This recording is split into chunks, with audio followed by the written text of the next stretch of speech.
And we're back.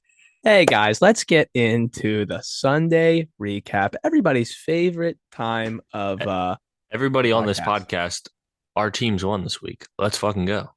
Well, G-Man. let's start with my team because I control this. The Cleveland Browns are now 2-5 as they lose the Baltimore Ravens, who are 4-3. Ravens win 23-20. Really weird game. Super weird game from the Ravens offensively. Lamar threw it 16 times. There wasn't a lot of guys open. He held the ball a lot, didn't run as much. He got sacked a ton, like a lot of coverage sacks. 120 yards, no touchdowns. Gus the Bus Edwards is back. That's the biggest thing to take away from this game, I think. And Soup picked him up. I've been in another league, but I think he's immediately the guy because Dobbins has been out, is going to be out for a while. Kenyon Drake is Kenyon Drake. Who the hell wants him? I saw a stat. I believe Gus had 16 carries or 17. That's more than Dobbins has ever had in a game in his entire career. Gus 16 for 66, two touchdowns, and he's just going to be the short yardage. So anytime they get near the goal line, it's him. So I think that's the biggest thing. Andrews, one catch for 4 yards. I guess I forgot about that play, but oh no, that was his rush. So yeah, Mark Andrews had two targets, no catches. Super weird. Leading Um, receiver was Bateman. Another thing about this game, just in fantasy in general, Lamar Jackson the last 4 weeks is a worse fantasy quarterback than Aaron Rodgers. I don't know. I don't know what's been up. Damn. Yeah, he That's crazy. so Amari Cooper, who I said was going to have a down week, did. But again, that 55-yard catch, he had three hmm for 74. Anything else was not really great. The Joku was good at the tight end spot, but like we said, he got hurt. Nick Chubb looked good, but besides that, I mean, super weird game. Uh, Back and forth, but Ravens get the win. I don't know if you got anything to say, Joe. No, you guys hit it all. Oh, that's really nice. Yeah, go Ravens, yay. Now, do you want me to go to the Giants or the Commanders next? Let's talk about the Giants. Okay, how about the Sorry, the G-men? Commanders versus Packers. Well, I got it up now. Giants, they win. They're now 6-1. They win down in Duval. They win Duval. 23-17. Jacksonville, who we thought might have a chance to win this division, forget it. They're 2-5. Did you get a little nervous there? Because there was a catch at the goal line, Yeah, real late, Jackson. this was a yard away from a It was different game. great tackling to end the game, first of all. There was also, before that, like 5 defensive penalties to get them to that point. I was Yeah. losing my mind. My grandfather has never seen me use so many cuss words. He was making faces at me. Oh, well, And by the way, Daniel Bellinger on that injury, that wasn't called a face mask, just so we know. I didn't see the play. I just heard about it. But yes, Daniel Bellinger probably done for an extended period of time. Daniel Jones is a fantasy relevant quarterback, and it's solely because he runs. I mean, hmm there's nothing special he's doing through the hmm air, but 100 yards and a touchdown. He's done this for a couple weeks. I mean, that's he's always had kind of had that running ability. But right now, Daniel Jones is a very fantasy. I mean, what would you say? He's a streamer, or would you even say he's a starter It's at this point? it's actually interesting. It's something to track. He was the cheapest DFS starting quarterback this week. Wow. So It is interesting. for those of you that play I DFS, mean, he's probably a top 12 quarterback if we went and looked. I mean, he's probably top Yeah. 12 by now because quarterback has been very top heavy this year. Saquon's been getting it done. I don't think he found the end zone, but still getting it done on the ground and in the pass game. I mean, you got to credit Brian Dable a lot for the way that he's really really brought this team back to life, to be honest. On the Jacksonville side, Travis Etienne seems to be Oh, taking over the backfield. well, yeah, he is because you know yeah, what? James Robinson had one target and zero carries. I just looked at that. Was I thought he was like a healthy scratch. No Like no touch. carries. He got I one. didn't even know it was that bad. He got one target, Oh did my not God, make a you're right. catch, and he had zero carries. That's awesome. Christian Jermichael Kirk had Hasty. carried him. Yes, they gave probably some wide receiver end arounds to Zay Jones, Christian Kirk, and Jermichael Hasty got one carry for 6 yards. Unbelievable. I don't know what happened after that week where he had the big game because he was playing well. Since then, ghost. I mean, he is done. Yeah, I think so too, which is I'm happy about because he was a keep. Travis Etienne was a seventh Jeez, Joe, round you're happy keeper about it? in a. He was a seventh round keeper in my Guy's big fighting money for his league. life. Guy's James So fighting for his Robinson. life, Joe. He's an undrafted free agent. He's earned everything, and now you're happy about his career being over. Come on, Joe. I'm just happy. James Robinson I'm is happy like for Travis Etienne, not Oh, happy that James Robinson's dying. oh, okay, gotcha. James Uh, Robinson is like a shiny object for me earlier in the year. I almost traded for him. I'm very happy that I didn't. yeah, I have no idea. He looked fine. but the Achilles injury, I guess, has caught back up to him because Also, last thing about this is we can just look back to that Kyle Pitts for James Robinson trade and they both suck. just put it off onto a boat and just push it out to sea. They're both terrible. That's what we've learned. Exactly. Washington and Green Bay, Joe. Shall we? Let's go. Another I'll set it Another up dub for for you, the and I'll let you go podcast. away. RELAX. The Commanders, Relax. they win 23-21. Both teams are now 3-4. The Packers are on three game skid. The Packers are. Yes. I was thinking of the Buccaneers are on a 2-game skid because the Buccaneers and Tom Brady, we'll get to later, but both them and the Packers and Aaron Rodgers are broken. The Packers got up early thanks to a pick six. They were up 14-3, and then I didn't see much of the game after that, but I don't know what happened. The Washington Commanders, behind Taylor Heineke, 2 touchdowns from him. Brian Robinson got 20 carries. Obviously, Gibson had a receiving touchdown, I believe, but Brian Robinson got 20 carries for 73 yards. Terry McLaurin scored, back with his best friend, Taylor Heineke. Sir. I'll let you talk Heineke. more about Washington, Joe. You probably were locked in the game more than me. Well, Taylor Heineke was just looking dreadful in the first half. We had no offense going, but our defense played great. That's really what I want to highlight, even though it's not really fantasy relevant. I mean, they had a pick six. Taylor Heineke threw a pick six to Price's linebacker, something Campbell, on Green Bay. And yeah, Green Devondre Bay, Campbell. Thanks, man. I played against him. Oh, yeah, sorry. But Green Bay had 7 points on offense going into the mid fourth quarter when Aaron Jones scored his second touchdown. The defense played phenomenal. The offense kind of held their own to an extent, a lot of running game. Taylor Heineke, though, made plays kind of when we needed to. Terry McLaurin got involved. He made that big third down play on that hitch route where Terry McLaurin was coming back. Heineke threw the ball before Terry McLaurin even turned around in his route.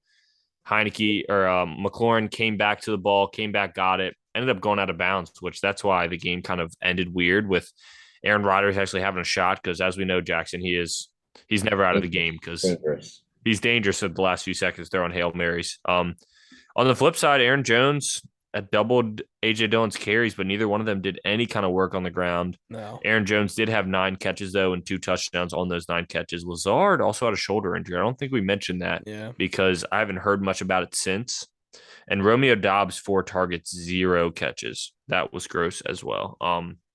Nothing really good you want to highlight besides Aaron Jones finding the end zone twice on the Green Bay side. And yeah, Commanders got a much needed win. If I can just say real quick, this has got to be in my watching years of football, the weirdest year of the NFC in general. There's only 5 teams with a winning record in the NFC right now.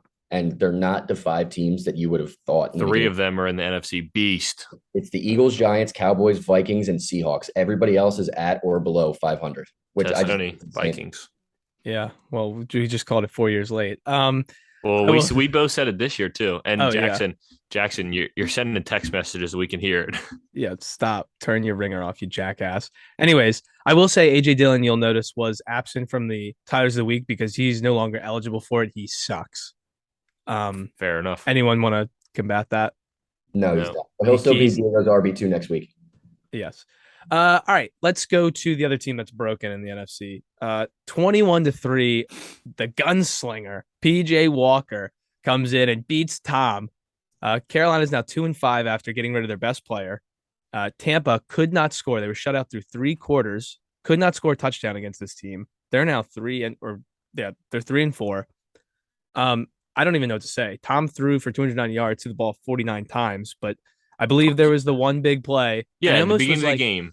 It's almost like there was a huge play that Mike Evans dropped for a touchdown, and then that was it. Apparently, I've heard in a lot of reports the body language is terrible from different teams, like execs. The body language is terrible in Tampa on offense. They look uninterested, and I guess that one play did not help anything because they are miserable right now. Back-to-back losses to a bad Pittsburgh team and now a bad Carolina team. And you know what's crazy about this is Tampa is still tied for the lead in their division. I don't know. I don't watch the full game. I just see what's going on in red zone. But just the eye test, it seems like for the first time in his career, Tom Brady, or at least towards the end of his career, Tom Brady doesn't have a good offensive line. And when he doesn't have time to throw, he looks old. He looks helpless. he's taking sacks, he's throwing the ball at people's feet. He does not have the time to throw, and it just shows he just looks old. Yeah, definitely a fair point. I think, dude, it was early on in the game. It would have been a 70 some yard touchdown pass to Mike Evans, hit him directly in the hands, and he just flat out dropped it. There's nothing else you can say. And I think the game probably would have been completely different if that catch happens. Just when you're in a game where you're an 11-point dog and you get a bomb touchdown scored against you early on in the game, I mean, that definitely hits. I mean, it would have been a crazy different day for Tom Brady as a quarterback too in fantasy if that play happens. That's probably like an 8 to 10 point play, if not more. Just from a quarterback position, Mike Evans would have went through the roof as well. So Both Mike and Evans and Godwin, by the way, crazy amount of targets. yep, 15 for Evans, 13 for Godwin. None of them scored, obviously, but could have been much different days. But I will say one thing on Carolina's side. Besides the rushing, because Donta Foreman went over 100 yards. DJ Moore, hello. I know. 7 for 69 and a touchdown. Yep, love to see that. Good for DJ Moore. He deserves some love. You guys done talking about this gross game? Yeah, I am. Let's talk about a game that was half gross because the Atlanta Falcons were involved. The Cincinnati Bengals beat the Falcons. They came out hot and they held it the entire way. Bengals now 4-3. Falcons 3-4, 35-17. The Bengals were up 21-0, and Atlanta was still coming out and running the football. They were down this game the entire game, and they ran the ball 29 times and threw it 13. I feel like that's just like that was the appropriate amount of silence, by the way, after that. I feel like it's a really low amount of plays in general.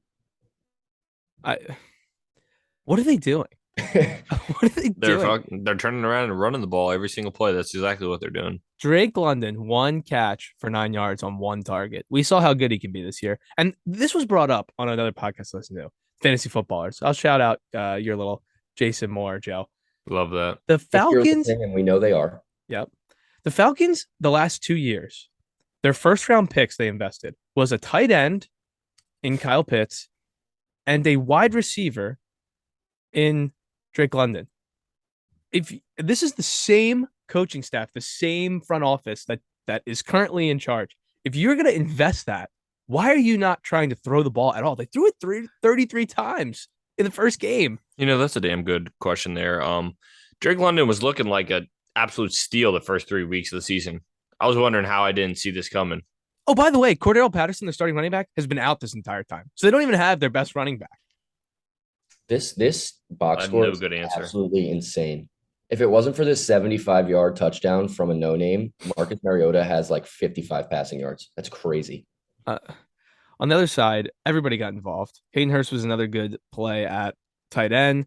T. Higgins got the short end of the stick, still 5 for 93. But when Tyler Boyd's getting this much involved, I mean, that just sucks. But Jamar Chase did Jamar Chase things. Mixon still got his 17 carries and his touchdown. But I don't know. I think this team is a little better when they're not sticking the ball in Mixon's gut 25 times for under 100 yards. Yeah, I have to agree. Anyways, Bengals win.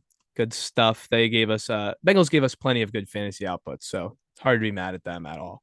Let's go to Tennessee. Ooh, it was about time the Colts lost because Frank Reich was getting way too secure of job. Yeah, he was. Titans win 19-10. They're 4-2 coming off. They just came off the bye. The Colts are now 3-1.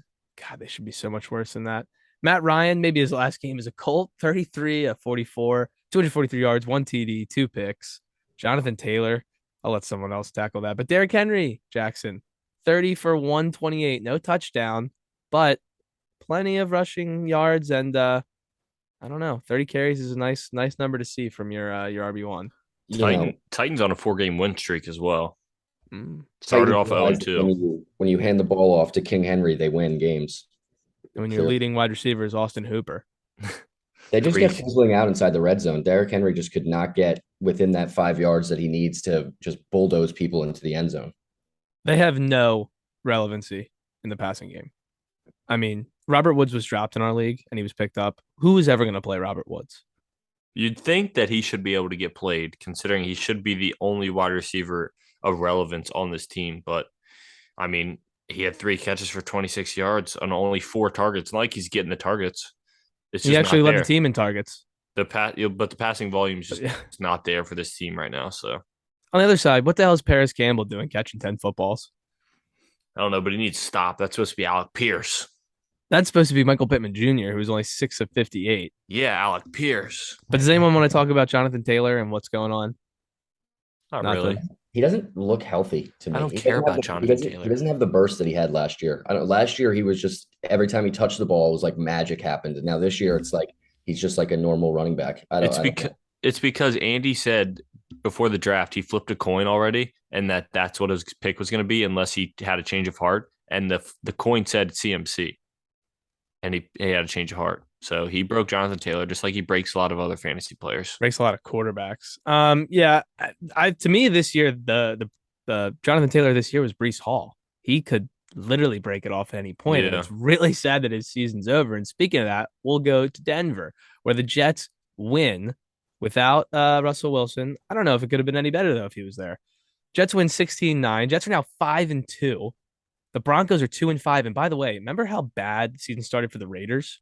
Well, they're in third place. The Broncos are at the bottom. Um, so this has been a horrible experience. Brett Rippon just wasn't enough. Um, really split backfield. Melvin and Latavius, but Latavius did score the touchdown. Jerry Jeudy, 7 for 96, looked damn good. And Yeah, he Jerry did. Judy's been a hot name in trade rumors. I would love to see him go anywhere but here. I think everyone would like to see their fantasy wide receivers go anywhere but Denver right now. On the other side, Brees Hall had the big run. His final stat line 4 for 72 and a touchdown. But now Michael Carter becomes the guy with Brees Hall being done for the year. Yeah, Michael Carter was kind of getting it done earlier on in the season for fantasy managers. Before Brees Hall kind of had this full takeover. So it's definitely going to be interesting to see if he's going to be the solo guy in this room. I don't know who else is there. I like, to be honest. I think Ty Johnson might do passing work. Ty Johnson was there. That's a good call. Ty Johnson will probably start to get involved some more. Michael Carter will obviously be the number one there. The only thing I will mention isn't even really football related is did you guys see the interview with like Sauce Gardner and the little Johnny boy? And he was talking about how he asked Sauce Gardner that my dad takes me out for ice cream every time the Jets win. How many times am I going to get taken out for ice cream? And Sauce told him a lot, man. You're going to get taken out a lot this year. And then like this was preseason. And then after this game, I think it was after the Packers game actually, but I just saw it on Twitter this time where it was like one of the Jets players was like, "Hey, little Johnny, tell your dad we're getting some ice cream." Something like that. I don't remember exactly what he said, but I just thought that was really funny. I didn't And really yeah, believe the in the Broncos Jets. suck. I didn't believe in the Jets, and when Robert Saleh said that he was taking Taking receipts, receipts. I was like, yeah, okay, dude, sure. But now it's eat I'll my be words. honest though, I think they could be in trouble with Brees out because he really made the offense go. This passing game still stinks. Zach Wilson's not looking great. Zach Wilson, they must have called it back. I was watching it. There was a play where he spinned out of two like tackles and fumbled the ball on his own, and the Denver receiver picked it up, or Denver defender picked it up and ran into the end zone. Zach Wilson has not looked good, and the passing game, if you look at the stats since he's taken over, have not been good. Nope. So you can't really start anyone. Corey Davis had like the best connection, but he got hurt and dropped a goose. So very interesting, a low scoring game. Let's go on to a game that had a fantasy superstar in it. The Las Vegas Raiders win 38-20 over the Houston Texans, who are now 1-4-1. Josh Jacobs, Oh, I 20 thought you were carries. talking about Davis Mills, who had 20 fantasy points this week. No, I was not talking about him. I'm talking about Josh Jacobs, who I have in another league, which is why I'm so happy about him, who had 20 carries for 143 yards and 3 touchdowns. Jackson, would you like to say anything about your? He looks unbelievably good. The way he's cutting and the way he's finding holes and getting through and bowling over people, he looks like unstoppable. And he's actually for the first time involved in the passing game in his career. It's very exciting. He's had 3 receptions at least in his last 3 games. It's very exciting. He looks amazing. Playing for a contract? They did not pick up his 5th-year option, so he will be a free agent at the end of the year.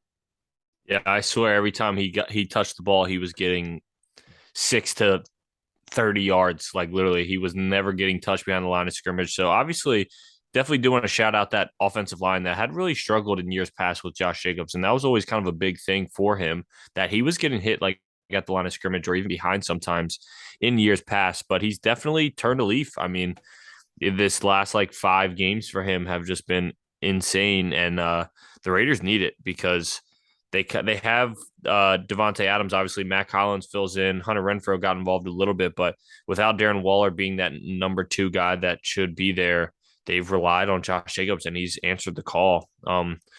Devontae had a pretty good day. On the flip side, Davis Mills did get it done for fantasy, even though I'm sure nobody played him except for me in my dynasty league because Josh Allen was on bye. Damian Pierce, 20 for 92. Did not find the end zone, but he also just looks really, really good as a running back. The Just oldest looking rookie. yeah, we talked about that, but he's just a pure runner.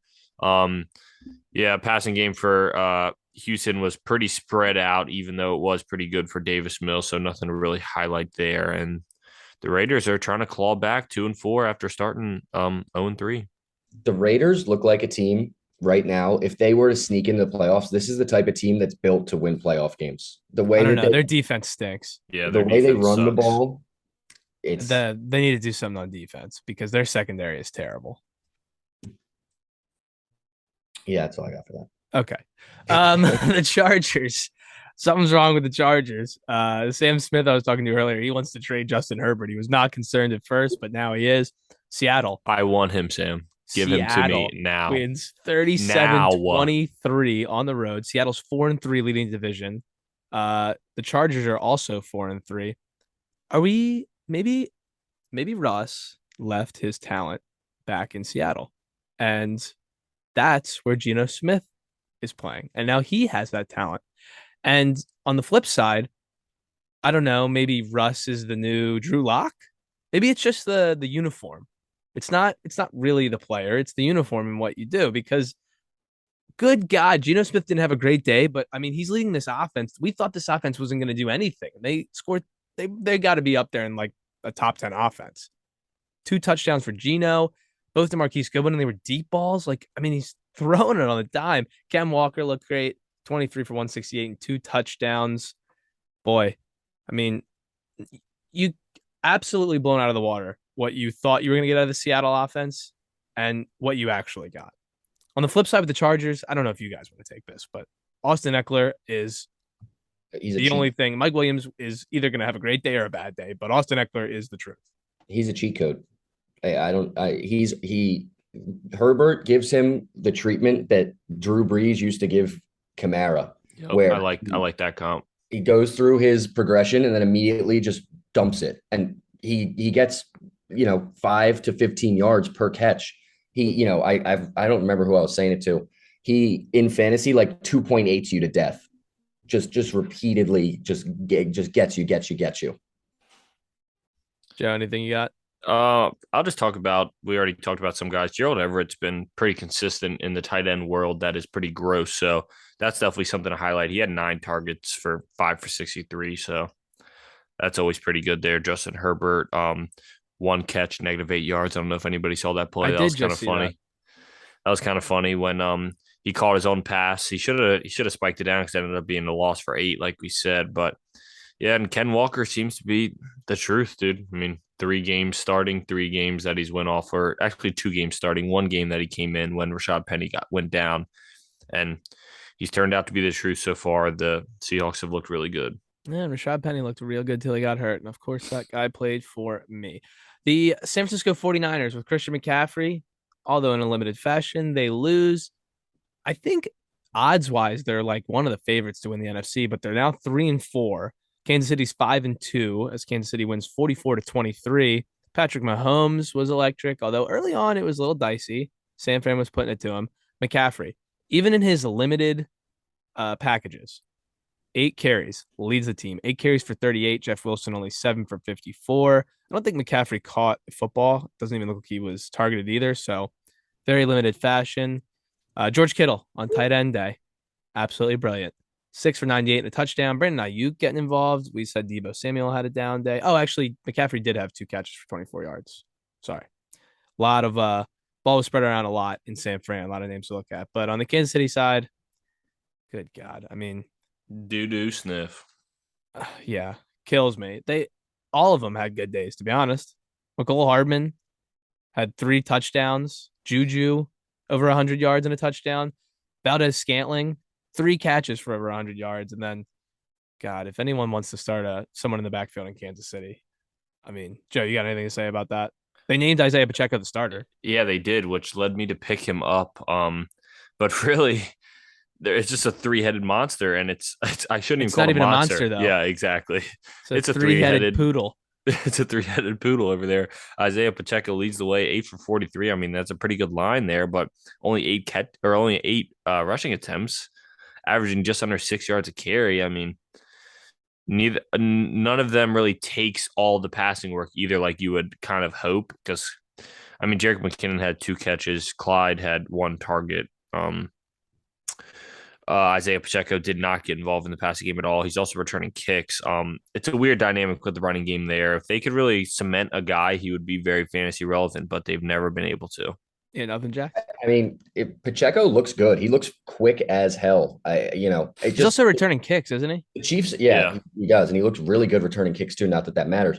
The Chiefs aren't an offense where there's ever been a running back. Even when LaShawn McCoy was there with Mahomes in the early Kareem. days, he wasn't Kareem Hunt. They're really Kareem was the guy until he That's what I was kicked going that to one. say. He was. the Chiefs don't need it. For the Chiefs, a running play is that little goal line shovel pass to Kelsey. They don't need to run the ball to be successful. I mean, they show it, but they don't have a guy that I don't think there's a guy you're starting now. And like the Bills never use a running back. Let's get into the Sunday night game. This game, because it was back and forth, it seemed a little more interesting. But I'm gonna be honest with you, this game sucked. It was 16-10 at halftime, and that was the final, 16-10. There was no point scored. It looked like Dolphins were about to rout the Steelers early on, and then it just nothing happened.